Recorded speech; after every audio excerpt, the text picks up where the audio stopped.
नमस्कार साथियों।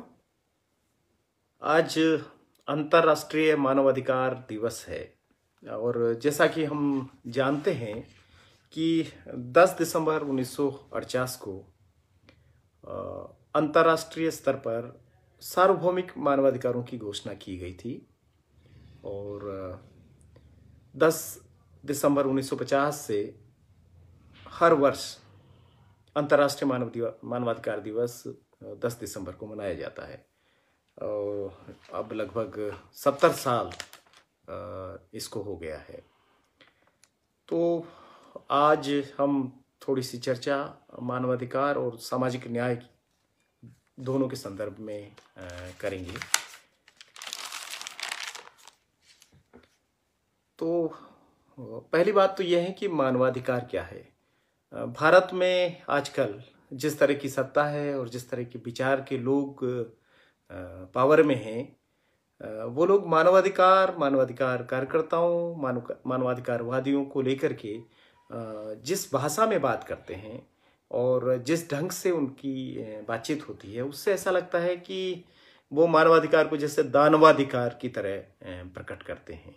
और ये मानवाधिकारों के प्रति जो हिकारत का भावना है दृष्टि से देखने की भावना है, आखिर ये क्यों है? क्योंकि मानवाधिकार तो एक सार्वभौमिक जीवन मूल्य है और बहुत अच्छी चीज है, उसके प्रति कैसे कोई घृणा कर सकता है। लेकिन आप देखते होंगे कि सोशल मीडिया पर जिस तरह की भाषा में बात की जाती है, जिस तरह की चर्चा की जाती है, उससे ऐसा लगता है कि जैसे मानवाधिकार जो है वो बढ़िया चीज़ नहीं हो करके और कोई बहुत बुरी चीज़ है हमारे देश के लिए या मानवता के लिए। मुझे लगता है कि ये जो भाव है ये शायद ही किसी देश में होगा जो कि यहाँ पर पैदा किया गया। बहुत सिस्टमेटिक तरीके से मानवाधिकारों को ये इस तरीके से पेश किया गया कि ये आतंकियों के साथ खड़े हैं, ये देशद्रोहियों के साथ खड़े हैं, ये ऐसे लोगों के साथ खड़े हैं जिनका राष्ट्र से कोई लेना देना नहीं है, हमारी संस्कृति के खिलाफ है, इस देश के बहुसंख्यक आबादी के खिलाफ है। जबकि मानवाधिकार तो तमाम मानवों का अधिकार है और वो तो नैसर्गिक अधिकार है।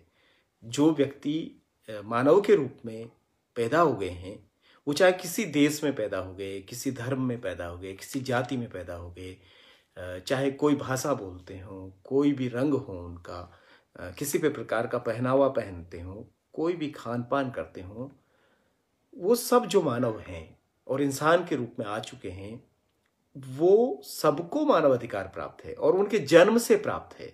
ये किसी ने उनको देना नहीं है। ऐसा नहीं है कि ये कोई सरकार उसके लिए कोई कानून बना के देगी तभी मानवाधिकार प्राप्त होंगे, ऐसा नहीं है। जब व्यक्ति इंसान के रूप में पैदा हो जाता है तो जन्म के साथ ही उसे जो अधिकार मिलता है वो मानव अधिकार है। और ये जो अधिकार हैं ये उसके बराबरी का अधिकार है, ये उसके गरिमापूर्ण जीवन का अधिकार है। ये सारे अधिकार जो है वो मानवाधिकार के रूप में गिने जाते हैं और ये प्रकृति प्रदत्त है। और मोटे तौर पे अगर हम देखें तो जैसे कि जिंदा रहने का जो अधिकार है, राइट टू लाइफ, वो एक महत्वपूर्ण मानवाधिकार है। हमारे फेसबुक पर बहुत बेहतरीन लिखने वाले और मानवाधिकारों के लिए सतत रूप से काम करने वाले हिमांशु कुमार अपनी एक छोटी सी पोस्ट में लिखते हैं कि प्रकृति से जो हर इंसान को मिला है वो उसे संविधान और कानून की नज़र में अगर उसको व्यवस्थित कर दिया जाए तो वो मानवाधिकार की श्रेणी में आता है। तो वो क्या चीज़ है जो हमें संविधान और कानून हमें देता है? तो उसमें जिंदा रहने का जो अधिकार है, हर व्यक्ति को जीवित रहने का, जीवन का, लाइफ का एक राइट मिला हुआ है, राइट टू लाइफ। दूसरा है समानता का अधिकार, और ये भारत के संदर्भों में बहुत महत्वपूर्ण हो जाता है क्योंकि हमारे देश में समानता की कोई जगह नहीं रही है। यहाँ असमानता इतनी ज़्यादा है, विषमता इतनी ज़्यादा है, परतदार समाज है, इतना बटा हुआ समाज है, वर्णों में, वर्गों में, जातियों में, उपजातियों में, फिर गोत्रों में, और जितना वो ऊपर नीचे हो सकता है उतना विषम समाज है। यहाँ कोई न कोई किसी न किसी से ऊपर है और कोई न कोई किसी न किसी से नीचे है। कोई ये मानने के लिए तैयार नहीं है कि वो बराबर है। सबको ऊपर होना है और किसी न किसी को नीचे रखना है, दबाना है। ये जो परिस्थिति है और ये जो स्थितियां हैं, इसकी वजह से भारत में असमानता बहुत है। विश्व में भी कई प्रकार की समानताएं हैं। तो ये जो समानता का अधिकार है, बराबरी का जो अधिकार है, ये बहुत महत्वपूर्ण अधिकार है। और मुझे लगता है कि सामाजिक न्याय की पूरी लड़ाई में समानता का अधिकार सबसे बुनियादी अधिकार के रूप में काम करता है। क्योंकि जब लोगों को अगर बराबरी का ही अधिकार नहीं है, उनको अगर वो एक साथ बैठ नहीं सकते हैं, एक साथ खाना नहीं खा सकते हैं, एक तरह के उपासना स्थलों में नहीं जा सकते हैं, तो फिर कैसे आप मानेंगे कि लोग बराबर हैं? ऐसा तो नहीं कि किसी हाइट से लोगों की बराबरी नापी जाएगी। क्या चीज़ें हैं जो, क्या उनकी पहुंच है, कहाँ तक वो पहुंच सकते हैं, क्या उनकी आज़ादियां हैं, किस तरह की भागीदारी है तमाम चीज़ों में, और क्या सुरक्षा है और क्या अधिकार मिले हैं। अगर ये सब चीज़ें हैं तो वो बराबरी कही जाएगी। लेकिन मुझे लगता है कि भारत में, भारतीय संदर्भों में बराबरी कभी रही नहीं है। बराबरी की बातें बहुत होती है, समानता की बातें बहुत होती है, समानता के नारे बहुत लगाए जाते हैं, समानता की चर्चाएं साहित्य से निकाल निकाल करके लाई जाती है और कहा जाता है देखिए सब बराबर थे हमारी नज़र में, तो हमारे साहित्य में तो ऐसा कुछ नहीं लिखा हुआ है। वैदिक ज़माने में ये था, उस ज़माने में वो था, पुराने ज़माने में ये था। लेकिन मुझे लगता है कि बराबरी थी नहीं कभी, और बराबरी नहीं होना सबसे मुश्किल बात है। और आज चूंकि मानवाधिकार दिवस है तो ये बात उठाना बहुत महत्वपूर्ण होगा कि विश्व भर में मानव के अधिकार के लिए लोग लड़ाई लड़ रहे हैं, लेकिन भारत में बहुत बड़ी आबादी को मानव होने का अधिकार दिलाने की एक बड़ी लड़ाई डॉक्टर बाबा साहब अम्बेडकर ने लड़ी। और इस फर्क को समझिए, एक तो मानव माना जाए और उसको फिर मानव होने के अधिकार मिले, लेकिन भारत में मानव ही नहीं माना गया लोगों को। और ये कोई छोटी मोटी आबादी नहीं है, आज वो करोड़ों में है। बाबा साहब अम्बेडकर के जमाने में भी वो करोड़ों में थे। करोड़ों करोड़ लोगों को इंसान होने का अधिकार ही नहीं था। जब आपको मानव होने का अधिकार ही नहीं है तो फिर मानवाधिकार की बात तो वो दूसरे बात है। पहली बात यह कि मानव होने का जो अधिकार होना चाहिए वो अधिकार भी उनको हासिल नहीं था। और आज भी बहुत सारे मामलों में हम देखते हैं कि लोग इंसान को इंसान मानने के लिए राजी नहीं, मानव को मानव मानने के लिए राजी नहीं है, और वो जानवरों को उससे ज़्यादा सम्मान दे देंगे। मैं ये नहीं कह रहा हूँ कि जानवरों को सम्मान प्यार नहीं देना चाहिए, ज़रूर देना चाहिए, वो भी जीव है और वो जीवों के प्रति दया और जो करुणा होनी चाहिए, प्रेम होना चाहिए, वो हो।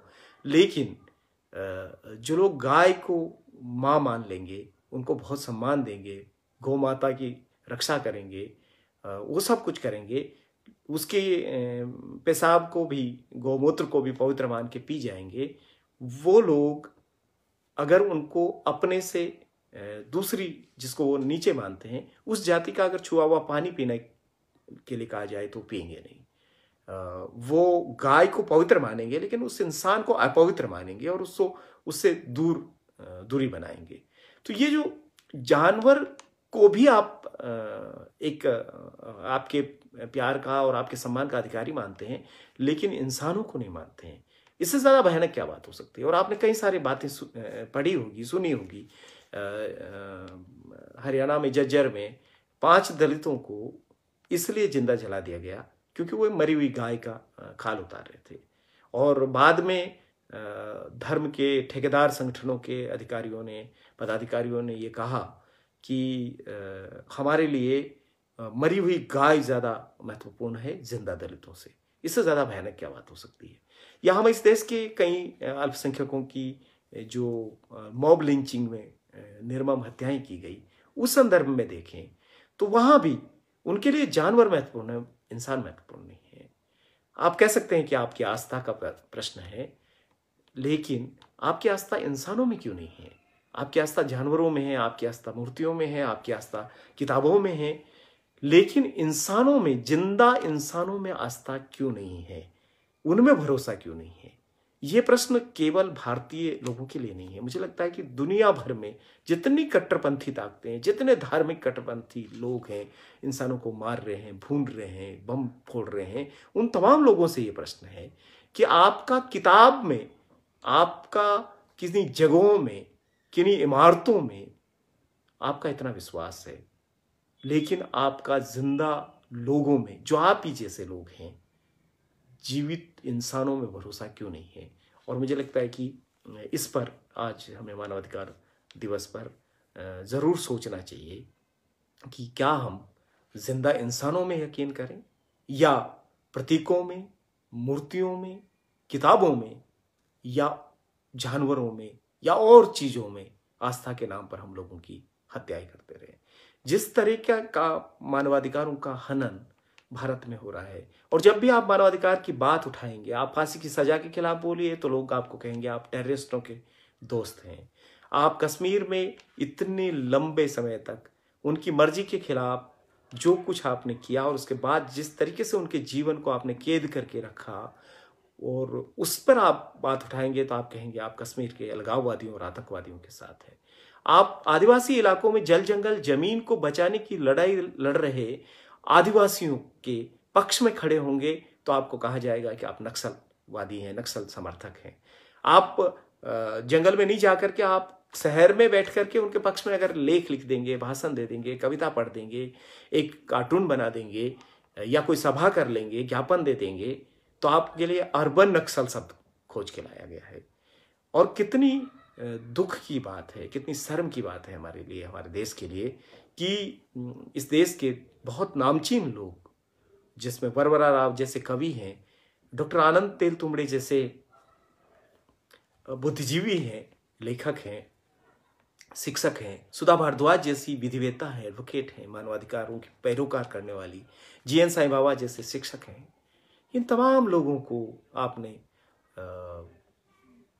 भर रखा है, जेलों में ठूंस रखा है, और अमानवीय स्थितियों में ठूंस रखा है, और ये कहते हुए ठूंस रखा है कि ये अर्बन नक्सल लोग हैं।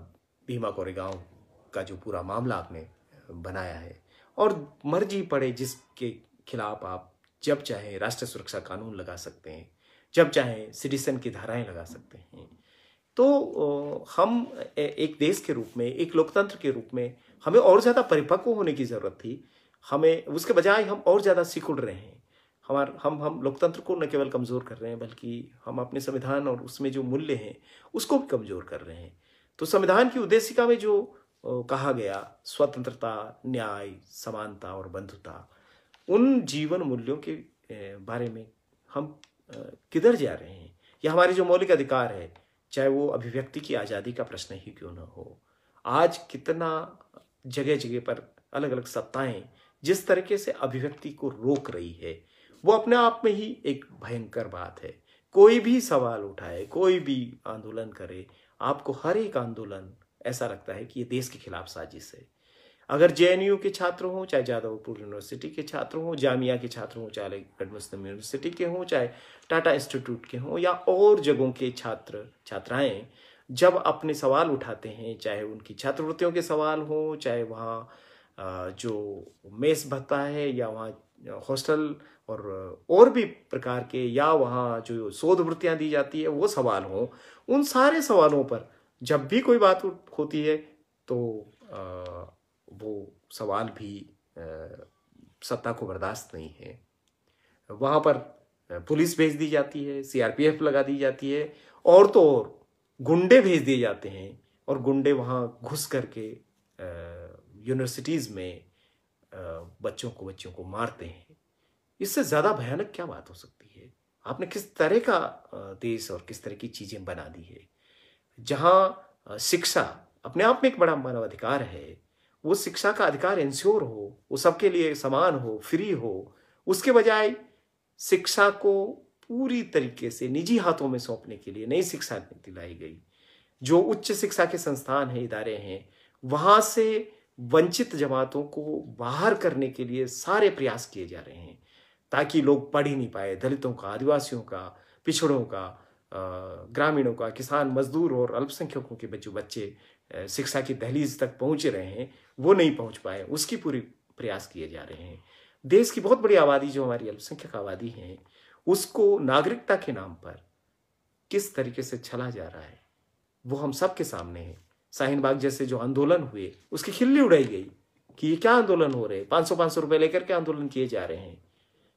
लेकिन बात वो नहीं है, बात ये है कि हम एक राष्ट्र के नाते अपने ही देश के नागरिकों को अगर भरोसा नहीं दे पा रहे हैं, उनका कोई भी संदेह है, कोई भी शंका है और उन संदेह को हम दूर नहीं कर पा रहे हैं, हम बात नहीं कर पा रहे हैं और वो संदेह बढ़ता जा रहा है। लोग सड़कों पे बैठते हैं, 1-2 दिन नहीं महीनों महीनों तक बैठे रहते हैं और तब भी सरकार उनको कोविड के आड़ में फिर उनको हटा देती है। तो फिर भी उनके मन का जो संदेह है वो तो अभी भी बना हुआ है, वो तो खत्म नहीं किया गया। पिछले 16 दिन से देश भर के किसान 33 किसान संगठनों के बैनर तले बॉर्डर पर जमे हुए, सड़कों पर बैठे हुए। पहले उन पर आपने वाटर कैनन का प्रयोग किया ऐसी ठंड में, फिर टीयर गैस के गोले दागे गए, लाठियां बरसाई गई और अंत में उनका रास्ता रोक करके उनको सड़क पर बिठा रखा है और सरकार सुनती ही नहीं है। क्योंकि सरकार को लगता है कि उसके खिलाफ जो भी सवाल उठाया जा रहा है, कैसे उठाया जा सकता है सरकार के खिलाफ। सर, ये जो राज्य और जो तंत्र है उसकी जो पूरी ताकत लगी हुई है हर वर्ग को कुचलने के लिए। आज किसान को कुचला जा रहा है, कल अल्पसंख्यकों को कुचला गया, उससे पहले रोहित वेमुला को फांसी के फंदे पर लटकने के लिए मजबूर किया गया, छात्रों को जगह जगह पर मारा गया, कहीं मजदूरों के कानून बदल दिए गए। आज वो न ट्रेड यूनियन ढंग से बना सकते हैं, न हड़ताल कर सकते हैं। तो दलित हो, मजदूर हो, किसान हो, आदिवासी हो, महिलाएं हो, जितनी भी वंचित जमातें हैं, जब भी कोई सवाल करेंगी, जब भी अपने मानवीय जो मूलभूत अधिकार हैं और जो उस संविधान में प्रदत्त मौलिक अधिकार हैं उसके सवाल उठाएंगी, तो आप उसको लाठी से, गोली से और अब गाली से भी, और पूरी जो ये तंत्र, पूरा जो दुष्प्रचार का जो तंत्र खड़ा है, जो जिस तरीके से काम कर रहा है, साइबर आर्मिया और आईटी सेल, कोई भी सवाल उठाए तुरंत उस पर टूट पड़ते हैं और ट्रेंड चलते हैं, हैशटैग चलते हैं अपमानजनक और इतनी बुरे शब्दों में जन संघर्षों को, जनता के आंदोलनों को, जन अभियानों को, लोगों की आवाज को कुचला जा रहा है। प्रधानमंत्री मन की बात कर रहे हैं, अपने ही मन की बात किए जा रहे हैं, खुद के ही मन की बात करते रहते हैं। लेकिन इस गणतंत्र में जो जन है, उस जन के मन की बात कब की जाएगी? और उसकी बात नहीं सुनी जाएगी, वो सड़कों पर रहेगा। वो अगर कह रहे हैं कि किसान की, अगर आप हमें संदेह है कि आप जो तीनों कानून लाए हैं उन तीनों कानून से पूरी खेती जो है वो कारपोरेट के हाथों में चली जाएगी, मंडी की पूरी व्यवस्था खत्म हो जाएगी और बाजार पूरी तरीके से हावी हो जाएगा, तो आप क्यों उनके संदेह को दूर नहीं करते हैं? और क्या ऐसा हो गया है, ऐसा कौन सा आसमानी किताब बना दी आपने इन कानूनों में कि आप उसको बदल नहीं सकते या रद्द नहीं कर सकते हैं? अगर देश का अन्नदाता किसान जो है वो सड़क पर आकर के बैठा है और वो बात को कहना चाहता है, तो सत्ता के नीरो कहाँ है? आप कहीं देव दिवाली मना रहे हैं, कहीं दीपदान का कुछ उत्सव मन रहा है, कहीं कुछ और हो रहा है। सरकार मस्त है, महलों में व्यस्त है और किसान त्रस्त है। तो आज मानवाधिकारों की जो स्थिति भारत में कर दी गई है वो बहुत ही बुरी स्थिति है। मुझे लगता है कि सत्ता मानवाधिकार की बात को अपने खिलाफ एक बगावत के रूप में लेती है और कोई सी भी सत्ता आती है, वर्तमान सत्ता तो और ज़्यादा निर्मम है, लेकिन अक्सर सत्ताएं जो हैं वो इतनी निरंकुश होती हैं कि मानवाधिकार की बात करने को ऐसे मानती हैं कि वो उसकी सरकार के खिलाफ बगावत हो गई और शायद सत्ता पलट की कोशिश की जा रही है। मुझे लगता है कि अगर ये स्थिति है हमारी इस देश में या ये वर्तमान संदर्भों में, तो ये हम सबके लिए बहुत भयानक स्थिति है और ये हमारे लोकतंत्र के लिए कोई बहुत अच्छी बात नहीं है। और अगर मानवाधिकार नहीं है तो फिर क्या अधिकार आपके बचे रहेंगे, क्या संविधान बचा रहेगा? सामाजिक न्याय हो, आर्थिक न्याय हो, राजनीतिक न्याय हो, बराबरी की बात हो, आज़ादी की बात हो, हर तरह की आज़ादी की बात हो, हर तरह के अधिकार की बात हो, वो तभी इंश्योर होंगे जब हम ये माने कि हर इंसान बराबर है, मनुष्य मनुष्य बराबर हैं, और मनुष्य होने के नाते उसे जो मूलभूत मानवाधिकार प्राप्त है जन्मजात रूप से, उनका जब तक हम सम्मान नहीं करेंगे, तब तक मुझे लगता है कि हर चीज़ जो हम कर रहे हैं वो बेमानी है। क्योंकि मानवाधिकार जब इंश्योर होंगे, मानवाधिकार जब सुनिश्चित किए जाएंगे, तभी मुझे लगता है कि हम हमारे देश में और पूरी दुनिया में हम लोगों के लिए तमाम प्रकार का जो न्याय है या बराबरी है, उसको सुनिश्चित कर सकते हैं।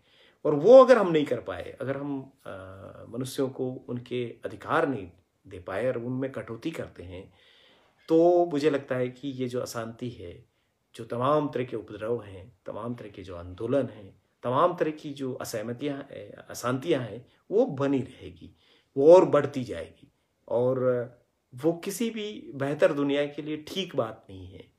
क्योंकि मजबूरी में ही कोई व्यक्ति सड़क पे उतरता है, मजबूरी में ही कोई व्यक्ति हथियार उठाता है। क्योंकि शांतिपूर्ण हर कोई जीना चाहता है, प्रेम से हर कोई जीना चाहता है।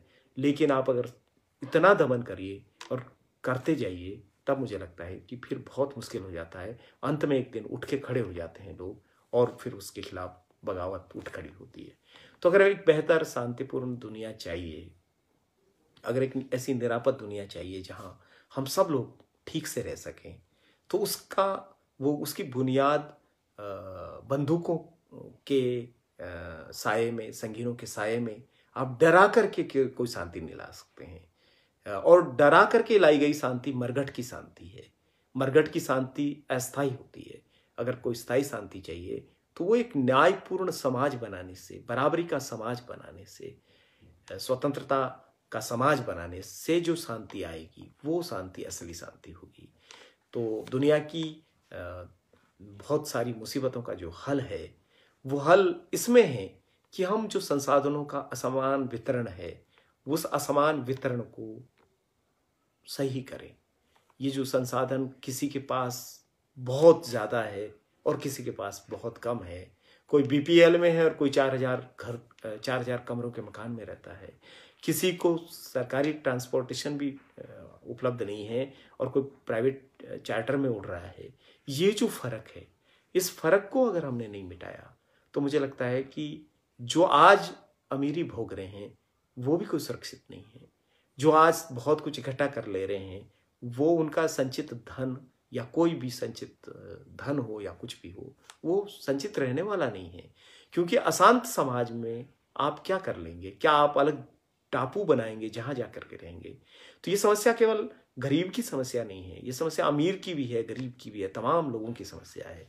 तो हम सब लोगों को मिल करके ये सोचना है कि कैसे हम 70 साल के बाद आज जब हम बात कर रहे हैं अंतर्राष्ट्रीय मानवाधिकार दिवस के इस मौके पर, तो कैसे हम मानवाधिकारों को हमारे देश में सम्मान दिला सकें, उस बहस को भी, उस विचार को भी सम्मान दिला सकें।